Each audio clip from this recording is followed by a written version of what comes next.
Why are so many young men losers? Why are so many not working? Why are so many living with their parents? Why are so many not going to school? Why are so many not in relationships? Man, there's a lot of reasons, and I can't tell you all of them. I can tell you this one right here. Majority of Americans say parents are doing too much for their young children. Young men are taking longer to reach financial independence as young women have gained ground. Well, some might say, the feminists, it's a strike against the patriarchy and good news. In reality, if you're truly for gender equality, this is a nightmare. Men are failing, and they're failing fast. And one of the big factors is snowplow parenting. Taking away all obstacles from in front of your children means that they're going to be weak and sensitive and won't be able to function in the real world. And that's what's happening. And I mean, there's a bunch of other factors I've gone over, like the internet. Tinder and digital dating has created a huge gap between younger men being able to attain a relationship without a lack of skill, and this is resulting in men having no motivation, and the rise of incels.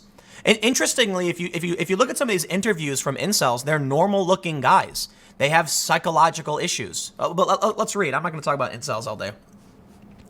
Pew Research says, this is Pew Social Trends. Financial independence is one of the many markers used to designate the crossover from childhood into young adulthood, and it's a milestone for most Americans. 64% think young adults should reach by the time they are 22 years old, according to a new Pew Research Center study. But that's not the reality for most young adults who've reached that age.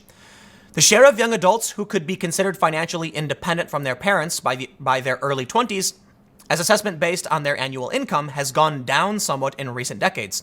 A new Pew Research Center analysis of Census Bureau data finds that in 2018, 24% of young adults were financially independent by age 22 or younger, compared with 32% in 1980. You want to talk about financial independence? Let me tell you what I did when I turned 18. I left. And I was working a job that paid I think I was getting like $9 an hour. Eventually got a raise, got to like 10 something. And I was broke. And eventually I ended up homeless, living in my car. Yeah, we'll talk about financial independence, okay? It's when you truly decide to make it on your own and solve your own problems. I don't care how much money you think you need to grow up, leave your parents' care, and find your own path. And if the parents won't tell you to GTFO, they're setting you up for failure, and you're gonna end up like a 30-year-old dude at home with your parents and no job. And I don't mean to be disrespectful to those of you who find yourself in that situation, but I will tell you, actually I'll say this. This is why I think Jordan Peterson is so positive and prominent. You need, if you find yourself in these circumstances, to find the heaviest thing you can carry and carry it. And I always say, it starts with going outside and going for a walk. If you find yourself sedentary, doing nothing, start doing something. Let's say you play video games all day. Start streaming it. I had a buddy who played video games nonstop, and I was like, dude, I will support you playing video games 24/7 as long as you live stream. Turn it into something positive. You have to be responsible for your own success. But we are creating a generation of children, permanent children, who will not survive when the boomers go. They say, looking more broadly at young adults ages 18 to 29, the share of who are financially independent has been largely stable in recent decades. Overall, young men are more likely than young women to be financially independent. Well, that's okay. That's okay. I think we need to get women and men to be kind of like an equality, right? We're for equality. So we don't want to be in a situation where women are not. But this gender gap has diminished significantly. Wait, it got worse? The new survey findings underscore the extent to which many young adults are financially reliant on their parents. Some 45% of adults ages 18 to 29 with at least one living parent say they have received a lot or some financial help from their parents in the last 12 months. According to parents of young adults, those shares may be even higher. About 6 in 10 parents with children 18 to 29 say they have given their kids at least some financial help in the past year. Well, hold on. Giving some financial help is very, very different from letting them live in your basement. The first survey of 9,834 adults was conducted online. Yeah, we get it.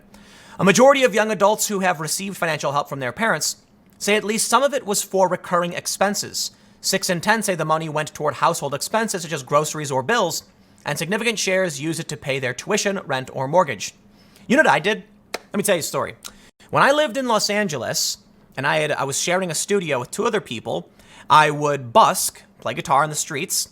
then I would take the couple of bucks I'd make and I'd buy a bag of tomatoes and some tortillas and I'd fry them on the stove, and that's what I would eat. And so, I'm not going to tell you to go out and suffer. I'm not going to try and pretend like everybody should have this horrible life, but I will tell you, you want to talk about perseverance, strength, making yourself a better and more well-rounded person, you need to experience hardship.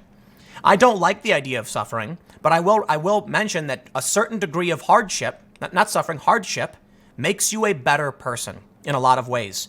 It makes it so insults roll off your back. You can move on. You're less finicky and you have less anxiety.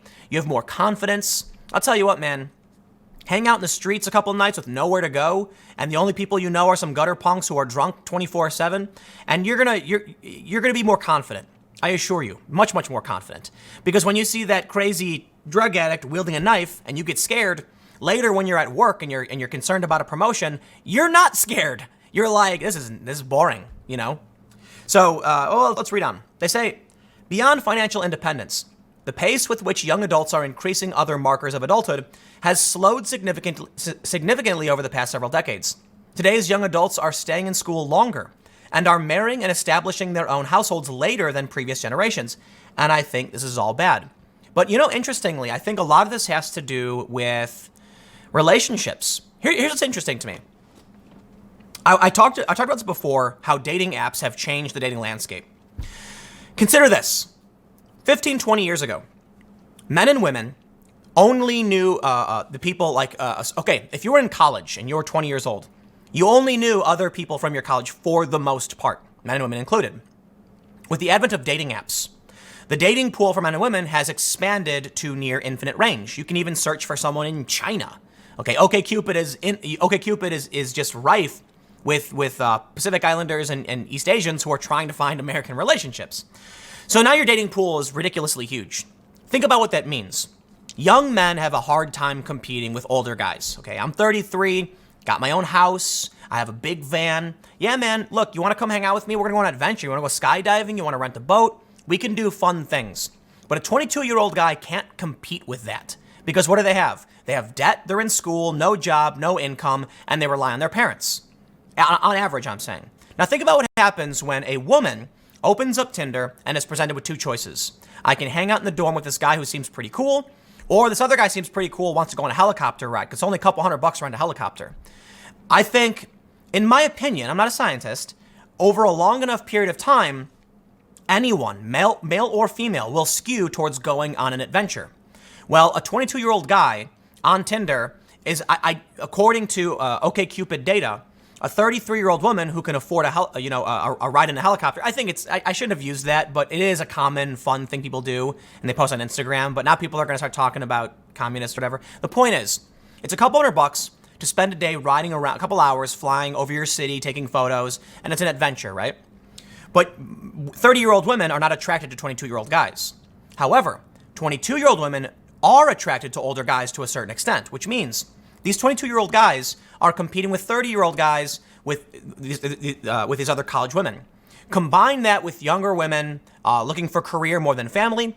Young men are not getting relationships. They're feeling like it's impossible.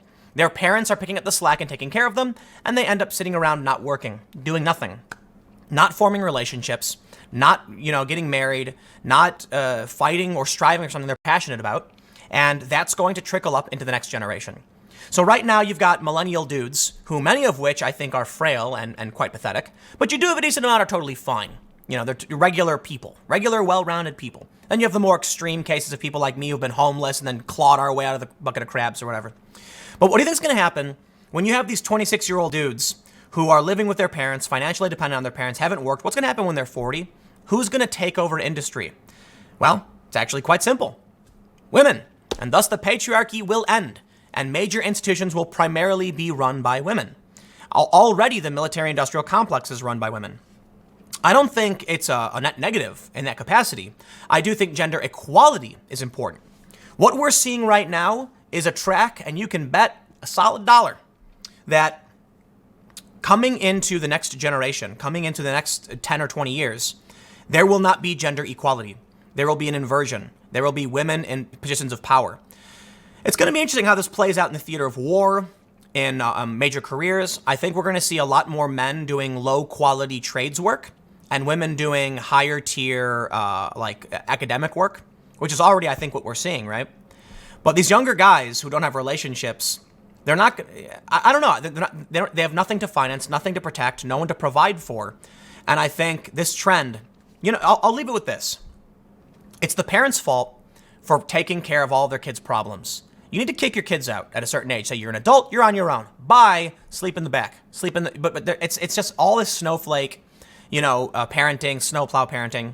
But just consider this: what happens 10 years from now when the 22-year-old guy living with his parents with no job and no school, plays video games all day, when they're in their 30s? Who's going to be in Congress? Who's going to be running industry? It's not going to be dudes. There is a major shortage of dudes in college and in careers and with families. It'll be interesting to see what happens, because I'd be curious to see, based on OkCupid's data, if career women are accepting of house husbands. So things will get weird, in my opinion. But I don't know. We'll see. Society changes, culture changes, and, you know, I guess in the end, all I can really say is I'll be all right. Whether or not anybody else will be, yeah, we got problems. Anyway, stick around. I got one more segment coming up in a few minutes, and I will see you all shortly.